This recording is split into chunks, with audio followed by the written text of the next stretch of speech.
So I want to take you to Jackson Hole. Oh, yeah. Valentine's Day 2010. You hop on an inner tube, just have the same kind of fun your kids were having. Take it from there. I'm an advanced snowboarder, and the day before, I'm doing all this pretty advanced snowboarding, and I'm going down a cliff in Jackson Hole Mountain. And I say to myself, well, I remember saying this to myself, Kimbal, you got kids. This is not smart. You need to chill out and look after yourself a bit more. So I finished the day, go home.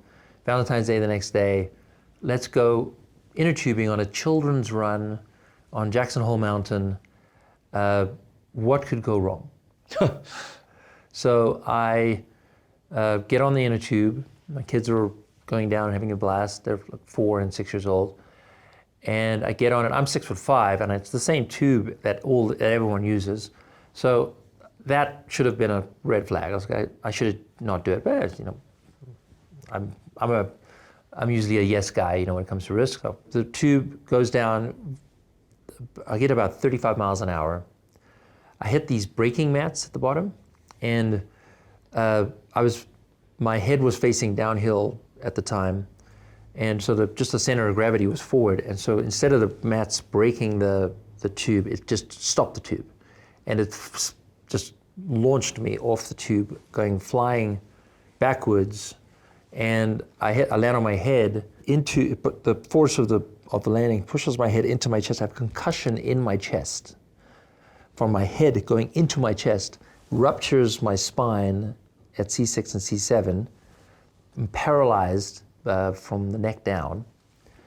And I am in this medical clinic in Jackson Hole, and I'm just like, I just can't believe, like what I don't have any pain, right? There's no pain with paralysis. It's just nothing.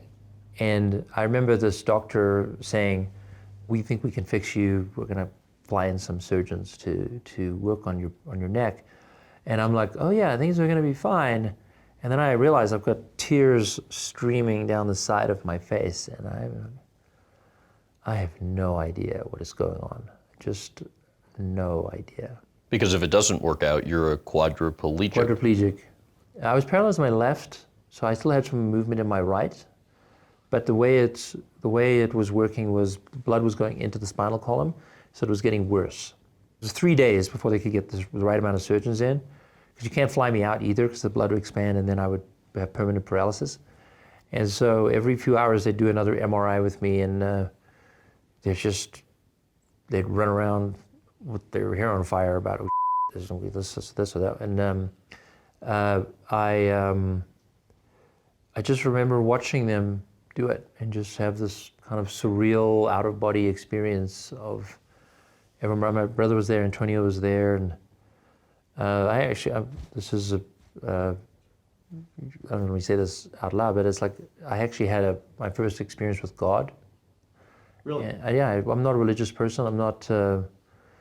In fact, if anything, I'm against religion. I think it's done more damage for the world than anything. And I had God speak to me, and it was this beautiful, clear message. I was working on an internet company doing real-time search, which is kind of a cool startup, but I was not happy doing it. And then I was not happy in my marriage. And the voice said, if they fix you, you're gonna work on kids and food. And I was like, that is out of left field, man. I do work at the time in the restaurants. I did support philanthropically some kids, helping some nonprofits work on food. But like, what? I'm gonna work on kids and food?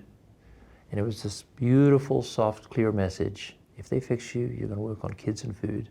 And it also actually said I would get a divorce. And I was like, okay.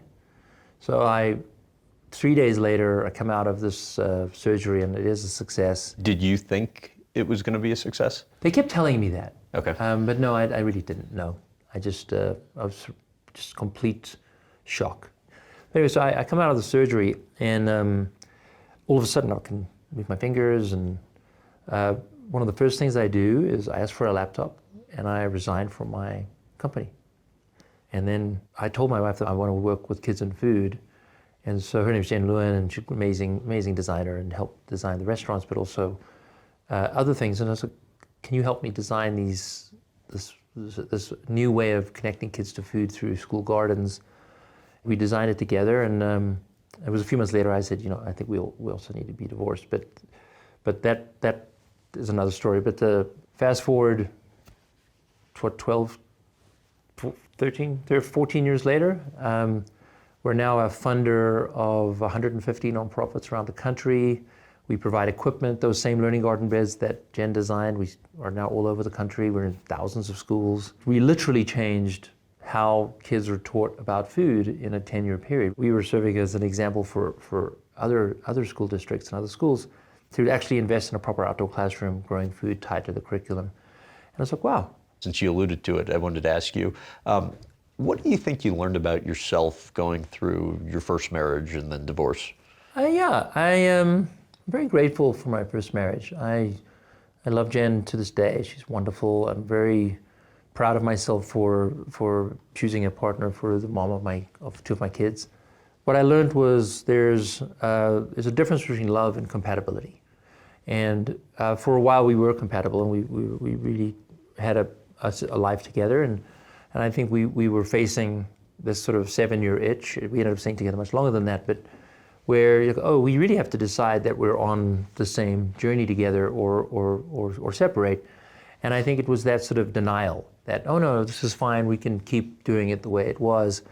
So I guess one of the most powerful learnings was life is long. I have this attitude now, which I did not have at the time, is I look back at life in decades rather than life is just one life.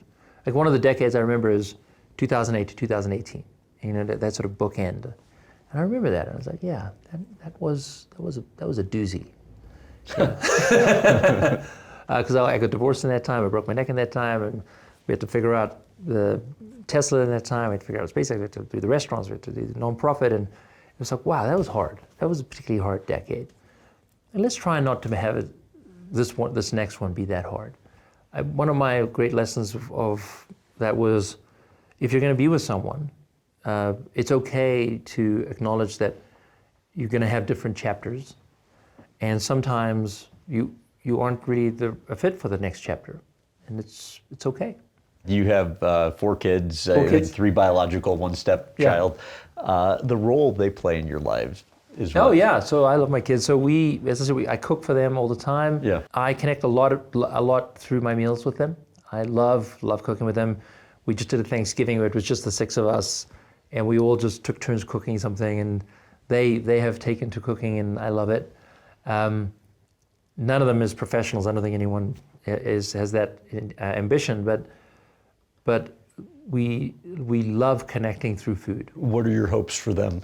I have this parenting attitude of, I want them to be good people. I want them to be happy. I want them. Look, they don't need to be. I want them because I'm their loving father. But other than that, I'm more curious about their journey.